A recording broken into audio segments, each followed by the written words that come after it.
Hello guys, आपका मेरे channel smart study में स्वागत है।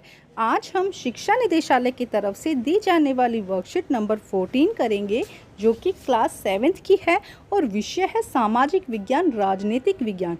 ये वर्कशीट 8 सितंबर 2021 की है। तो आइए शुरू करते हैं आज की इंटरेस्टिंग वर्कशीट। करने से पहले प्लीज़ मेरे चैनल को सब्सक्राइब कर दीजिए। तो आइए देखते हैं आज की वर्कशीट। समानता। देखते हैं क्या होता है समानता। इस तरह की तस्वीर देखते ही आपके मन में सबसे पहले क्या विचार आता है? बेटा इस तरह की पिक्चर देखो, इस तरह की पिक्चर दिखाई दे रही है, या ये सब इस पिक्चर में आपको क्या, आपकी जब आपने इस पिक्चर को देखी है तो आपके मन में क्या विचार आ रहा है?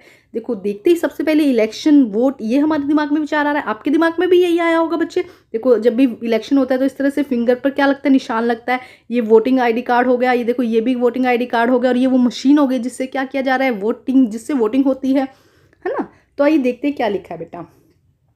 भारत जैसे एक लोकतांत्रिक देश में सब वयस्कों को मत देने का अधिकार है। लोकतांत्रिक मतलब जनता द्वारा, जनता का, जनता के लिए शासन, मतलब कि ऐसा शासन जहां पे जो जनता है वो खुद अपना शासक चुनती है, उसे हम क्या कहते हैं? लोकतांत्रिक देश। ठीक है। तो भारत जैसे लोकतांत्रिक देश में सब वयस्कों, वयस्क मतलब जिसकी एज 18 साल से ऊपर है, 18 साल या 18 साल से ऊपर है, को मत देने का, वोट देने का अधिकार है। चाहे वह किसी भी धर्म का हो, शिक्षा स्तर हो, चाहे वो किसी भी धर्म का हो, चाहे उसकी कितनी भी उसने एजुकेशन ले रखी हो ना ले रखी हो, वह किसी भी जाति का हो, अमीर हो, गरीब हो, इसे सार्वभौमिक वयस्क मताधिकार कहा जाता है। तो बेटा बहुत इंपॉर्टेंट है ये कि सार्वभौमिक वयस्क मताधिकार किसे कहा जाता है? कि भारत के सभी नागरिकों को, जो वयस्क है, 18 साल से ऊपर है जिसकी उम्र, उससे चाहे वो कोई धर्म, जाति, लिंग का हो, या किसी भी, चाहे गरीब हो, अमीर हो, कुछ भी हो, उसे वोट देने का अधिकार है। सार्वभौमिक वयस्क मताधिकार का विचार समानता के लिए विचार पर आधारित है, क्योंकि यह घोषित करता है कि देश का हर वयस्क, चाहे स्त्री हो, पुरुष हो, उसका आर्थिक स्तर या जाति कुछ भी क्यों ना हो, उसे वोट का अधिकार है। तो देखो क्या कहा जा रहा है यहाँ पे कि सार्वभौमिक वयस्क मताधिकार का अर्थ है कि भारत का हर एक नागरिक जो 18 साल या 18 उससे ऊपर की उम्र का है, वो सब बराबर है। चाहे वो कोई भी, चाहे वो स्त्री हो, चाहे वो पुरुष हो, चाहे वो किसी भी जाति का हो, चाहे वो अमीर गरीब किसी भी धर्म का हो, वो क्या है? सब बराबर है, समान है। समानता का अर्थ है कि बराबर। आइए देखते हैं आगे क्या लिखा गया है। बहुत से लोग हैं जो भारतीय लोकतंत्र में रहते हैं, जिन्हें मताधिकार प्राप्त है, लेकिन जिनका दैनिक जीवन और कार्य करने की स्थितियां समानता से बहुत दूर है। अतः हम कह सकते हैं कि राजनीतिक रूप से सभी समान है, लेकिन सामाजिक रूप में असमानताएं कई क्षेत्र में दिखाई देती है। अक्सर कुछ लोगों के साथ असमानता का व्यवहार बस इस कारण होता है कि उनका जन्म किस जाति, धर्म, लिंग में हुआ है, या वे उच्च वर्ग के हैं या मध्यम वर्ग के। तो देखो क्या कहा जा रहा है कि हालांकि हमारा देश जो है वो क्या कहता है कि राजनीतिक तौर पर हम सब समान हैं, लेकिन सामाजिक तौर पर अभी भी क्या है, हमारे अंदर बहुत सी असमानताएं दिखाई देती है। हम बहुत से लोगों को कह देते हैं ये उच्च जाति का है, ये नीच जाति का है, लेकिन इस तरह से ये मेल है, लड़के ये काम कर सकते हैं, लड़कियां ये काम नहीं कर सकती है। तो अभी भी बहुत जगह असमानताएं दिखाई देती हैं। तो देखिए, सामाजिक असमानता किस किस आधार पर होती है? धर्म के आधार पर, कि इसका धर्म हिंदू है, ये मुस्लिम है, ये सिख है, ये ईसाई है, इस तरह से बहुत भेदभाव किए जाते हैं। आर्थिक स्तर पर कि कोई अमीर है तो उसको हम अच्छा मानते हैं, और कोई गरीब है तो उसको हम उतना अच्छा नहीं मानते हैं। स्त्री या पुरुष लिंग के आधार पर कि ये लड़की है ये काम नहीं कर पाएगी, लड़का इजीली ये काम कर लेगा, या किसी की जाति के आधार पर, इस तरह से क्या दिखाई जाती है? जो सामाजिक असमानताएं हमारे समाज में आज भी दिखाई जाती है, देखी जाती है। ऐसा होना नहीं चाहिए, लेकिन फिर भी कहीं कहीं ऐसी हमें असमानताएं दिखाई पड़ती है।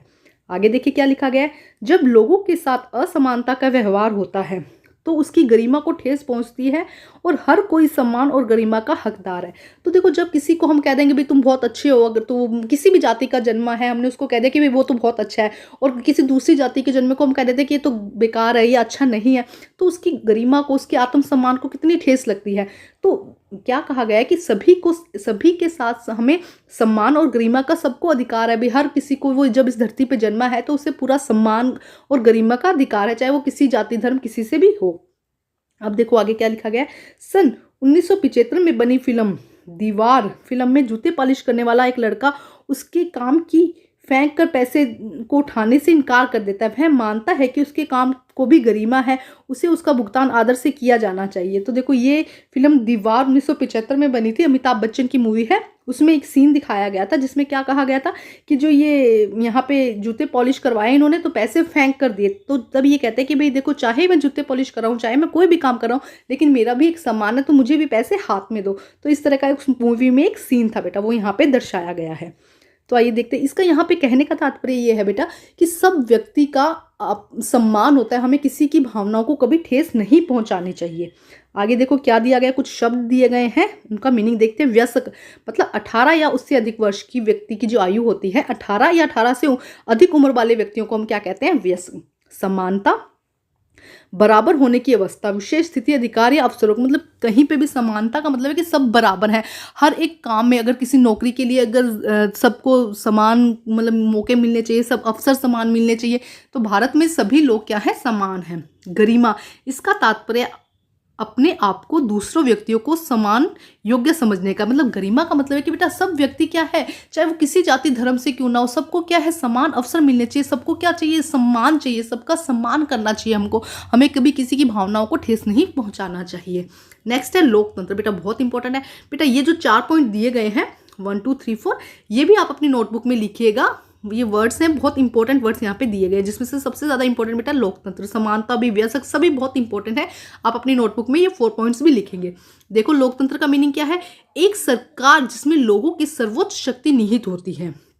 एक ऐसी सरकार जिसमें लोगों की सर्वोच्च शक्ति निहित होती है, उनके द्वारा प्रत्यक्ष या अप्रत्यक्ष रूप से प्रतिनिधि की एक प्रणाली के माध्यम से अभ्यास किया जाता है, जिसमें आमतौर पर समय समय पर होने वाले स्वतंत्र चुनाव शामिल होते हैं। तो लोकतंत्र क्या है कि बेटा जनता खुद अपने में से ही एक प्रतिनिधि चुनती है जो कि शासन करता है। ठीक है, सरकार एक सर्वोच्च शक्ति है जो प्रत्यक्ष और अप्रत्यक्ष रूप से क्या करती है, एक प्रणाली के माध्यम से अभ्यास किया जाता है, जिसमें आमतौर पर समय समय पर होने वाले स्वतंत्र चुनाव शामिल होते हैं।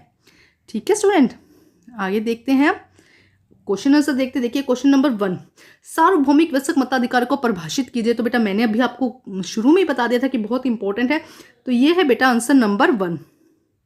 ठीक है, भारत एक लोकतांत्रिक देश में सब वयस्कों को मत देने का अधिकार है, चाहे कोई जाति धर्म शिक्षा जाति कुछ भी हो, गरीब अमीर, इसे सार्वभौमिक वयस्क मताधिकार कहा जाता है। तो ये है प्रश्न आंसर नंबर 1।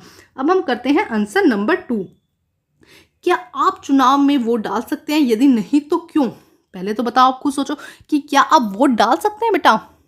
अभी मैंने बताया कि वोट डालने के लिए क्या चाहिए, 18 साल की आयु चाहिए, और आप अभी 18 साल के नहीं हैं।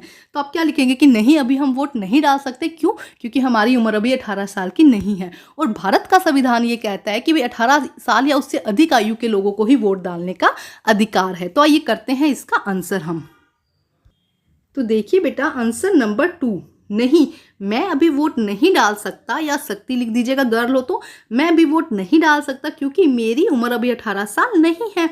भारत के संविधान के अनुसार 18 साल या उससे अधिक आयु के लोगों को वोट करने का अधिकार होता है, या अधिकार है या होता है कर दीजिएगा। ठीक है स्टूडेंट, तो ये है सेकंड क्वेश्चन का आंसर। इसका आंसर आपको पहले से ही पता था। ठीक है स्टूडेंट, बस मैंने आपको लिखवा दिया है। आपको पता ना कि 18 साल से पहले आपको वोट डालने का अधिकार नहीं है। तो इसका लिखेंगे नहीं, मैं अभी वोट नहीं डाल सकता क्योंकि मेरी उम्र अभी 18 साल नहीं है। भारत के संविधान के अनुसार 18 साल या उससे अधिक आयु के लोगों को ही वोट करने का अधिकार होता है। तो बेटा आज की वर्कशीट कंप्लीट होती है। वर्कशीट कंप्लीट करके अपने टीचर से चेक कराइए, और प्लीज़ मेरे चैनल को लाइक कीजिए, सब्सक्राइब कीजिए और शेयर कीजिए। Thank you students.